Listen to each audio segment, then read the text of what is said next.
आता घेऊया राज्यातले हवामान आणि पावसाचा नियाळ।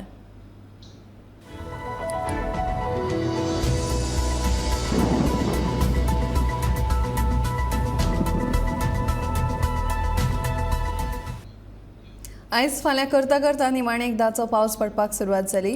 दिवचल तशेंच सत्तरी वाठारांत शेनवारा पावस पडलो। फांतोडेर 6 वरांचेर सुमार अर्देवर पावस पडले उपरांत सकाळीं 10 वरांचेर नेटाच्या पावसाक सुरवात जाली। पावसाक लागून हवामानात मातशी थाकाय आयली। हे शिवाय गोंयच्या हेर वाठारांतूय पावस शिरशिरला। जाल्यार ह्या पावसान पणजेन आझाद मैदानाचेर झाडां उमटून पडपाची लेगीत घडणूक घडली।